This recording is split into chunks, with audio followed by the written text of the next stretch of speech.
Você está ouvindo Em Signo, um podcast que procura sentidos e significados na arte de ensinar algo a alguém. Uma produção de Pedro Bittencourt.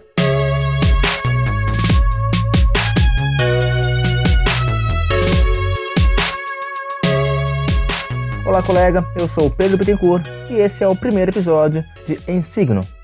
Minha ideia nesse momento é te explicar em algumas linhas gerais qual a finalidade desse podcast, por que ele veio ao mundo, para que mais um podcast. E a ideia é simples. Como a grande maioria dos podcasters na internet afora, eu queria um podcast que dissesse coisas que eu quero ouvir, que tratasse de temas que eu quero discutir, principalmente temas relacionados ao ensino, já que é isso que faz parte não só da minha carreira, mas que se relaciona com praticamente tudo o que eu faço no meu dia a dia. E também porque tem muito podcast lá fora, na gringa, falando sobre essas coisas e poucos aqui no Brasil. Pelo menos poucos que eu pude encontrar, já que eu não fui alfabetizado. Outra ideia é funcionar como uma espécie de sessão de terapia para um professor angustiado. Todos nós que trabalhamos com o ensino temos algumas angústias, a gente tem dúvidas, ficamos meio que perdidos meio que o tempo todo. E é difícil, sabe? Eu pelo menos acho bastante assustador de vez em quando não ter a menor ideia do que fazer. Então, mesmo que fazendo inicialmente esses episódios sozinho, eu pretendo de vez em quando trazer alguns colegas para debater certos temas. E vamos ver no que vai dar, né?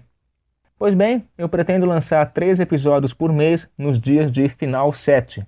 Então, geralmente, a cada 10 dias, a gente vai ter um episódio novo. A maneira mais fácil de ouvir é assinando o feed no seu agregador favorito. Se você ainda não tem nenhum aplicativo instalado, é só buscar na lojinha do seu sistema operacional. Dá para ouvir enquanto você lava a louça, faz faxina, passeia com a sua calopsita. E eu preciso do seu feedback e da sua ajuda para continuar com esse projeto. Compartilha aí com os amiguinhos, envia para o grupo da família no Zap, mostra para sua professora. Se você tiver comentários, críticas, reclamações, sugestões de pauta ou vontade de participar do programa, você pode enviar um e-mail para contato@pedrobittencourt.com.br. Aliás, acesse aí o site pedrobittencourt.com.br. Lá tem videoaulas de física, indicações aleatórias e outras bobagens em geral. Você também pode me acompanhar nas redes sociais, twitter.com/profebitten, profebitten com E e 2 T's, facebook.com/profpedrobittencourt e também no SoundCloud, que é onde estão esses áudios, soundcloud.com/ensigno. Todos os links se encontram na postagem. Muito bem, se você está ouvindo esse episódio, é bem provável que você já me conheça, que tenha me visto compartilhar alguma coisa, que seja meu aluno ou minha mãe. De todo modo, nesse primeiro episódio eu vou te contar de um modo bem resumido como que eu acabei me tornando professor.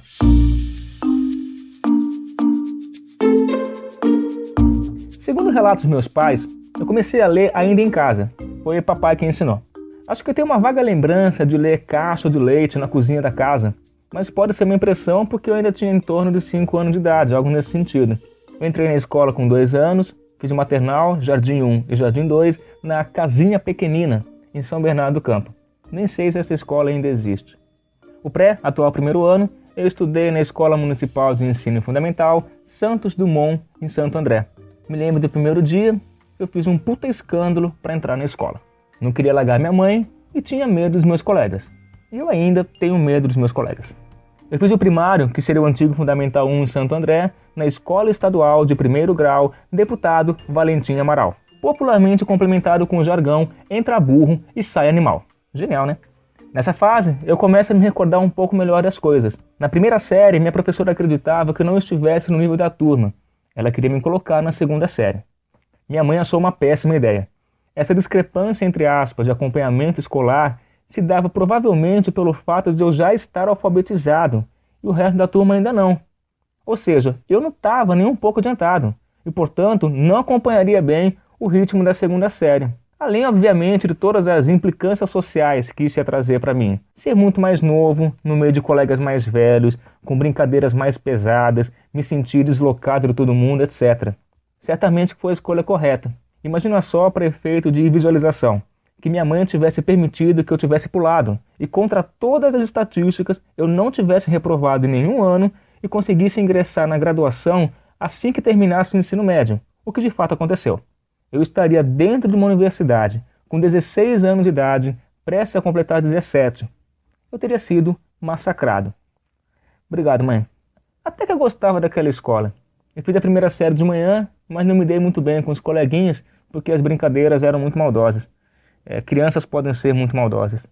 No ano seguinte, por algum motivo, eu fui matriculado no período da tarde, o que me agradou bastante. Tanto que, quando acabou aquele ano, eu não queria voltar para o período da manhã.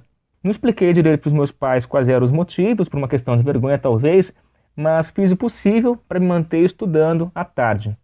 E assim estive até o final da 4ª série. Quando acabou o primário, a gente se mudou de novo para São Bernardo do Campo. E eu passei a estudar numa escola estadual cujo nome eu não me lembro agora. Eu só me lembro do nome Iracema, então é assim que eu vou chamá-la a partir de agora. De uma forma resumida, era uma escola muito ruim. Faltava professor, faltava estrutura, faltava muita coisa. Em alguns dias eu ia para a escola e depois de 2 aulas eu voltava para casa. Não tinha professor para dar aula. Foi uma época bem ruim. Eu não gostava daquela escola de jeito nenhum. Eu estudei lá por 2 anos, 5ª e 6ª série, entre 98 e 99. No final daquele ano, a gente se muda para Taubaté, no interior do estado, e felizmente eu fui para uma escola que me permitiu muitas possibilidades, inclusive a ideia de seguir a carreira docente.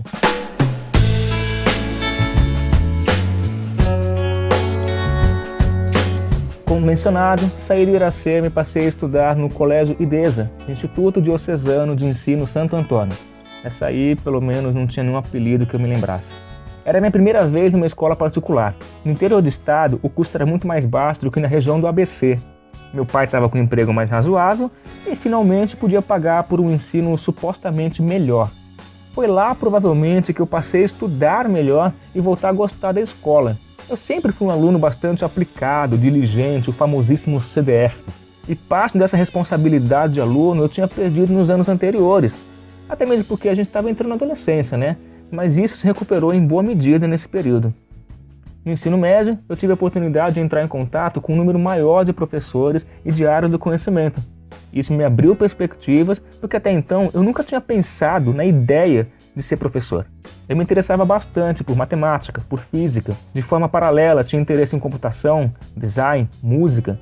E para um adolescente é bastante desumano definir uma carreira a ser seguida quando não se tem nenhuma vivência no mundo. E acredito hoje que a minha escolha foi acertada. Eu não me vejo fazendo nada que fosse diferente de ensinar. Durante a graduação e depois de um pouco tempo, eu tive a oportunidade de trabalhar com outras coisas, como web design freelancer, tocando com bandas em casa de show. Essas coisas eram interessantes, mas nunca deixariam o patamar de hobby, e permanece assim até hoje. O ensino médio pode ser, então, considerado como o turning point das minhas escolhas profissionais. E por que não, de vida. Eu tive professores que me serviram de inspiração nos anos iniciais da carreira docente, e com eles eu consegui fazer boas amizades. Eu procuro manter esse pensamento sempre na cabeça porque eu trabalho com adolescentes e a gente sabe das influências positivas e negativas que os professores podem exercer nas suas vidas. Eu acho essencial essa espécie de vigilância permanente quando se trata do meu trabalho. Não somente observar se as minhas atitudes são sensatas ou não, e geralmente elas não são, mas também buscar o tempo todo pensar, refletir, melhorar a minha prática. Ao final do último ano do ensino médio, em 2004, eu prestei vestibular para o Unesp, no campus de Guaratinguetá, e fui aprovado. Ingressei em março de 2005 e a partir daí a minha vida começou a correr de uma maneira translocada.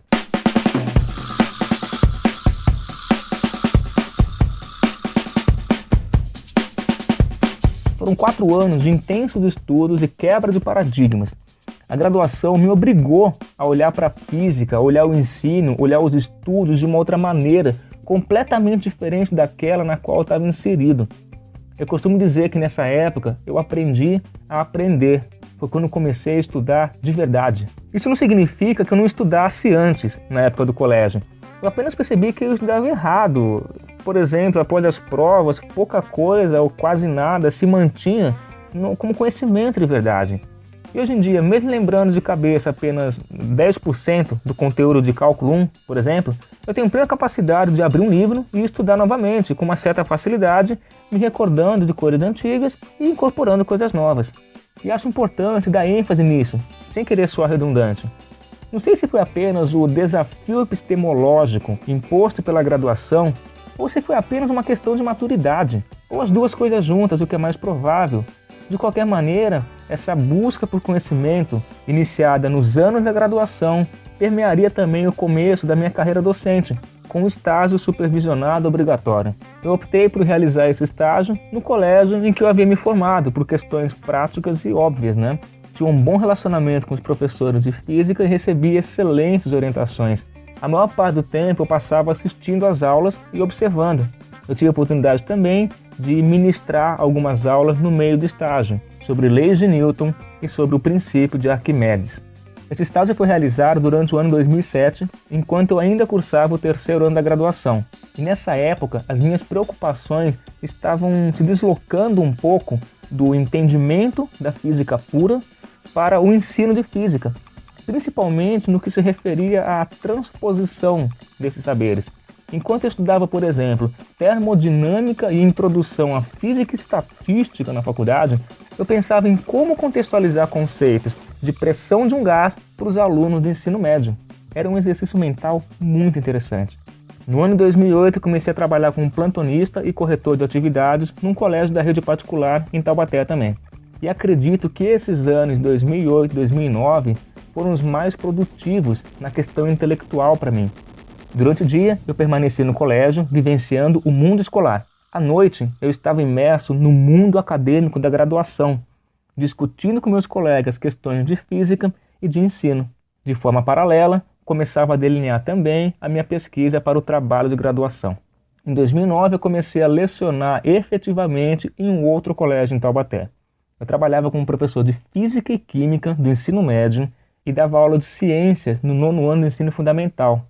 E ter começado com uma carga pesada, relativamente falando, 21 aulas semanais, foi bastante penoso para mim.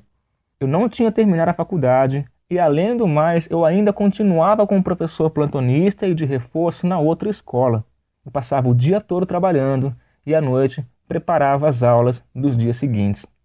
Ao final de 2009, por questões pessoais, saí de Taubaté e fui morar em Araraquara, cidade na qual os meus pais moravam já tinha alguns anos. Fiquei lá por cerca de um ano, período no qual não dei nenhuma aula. Era bastante complicado conseguir emprego como professor sem nenhuma indicação de conhecido, o famoso QI. Assim, resolvi me mudar para São Paulo, por uma questão de novas perspectivas. Aquele velho sonho do brasileirinho de sair do interior e ir para a capital. Eu nunca me vi fixando residência em Araraquara, morando lá para sempre, então a capital me pareceu uma consequência natural.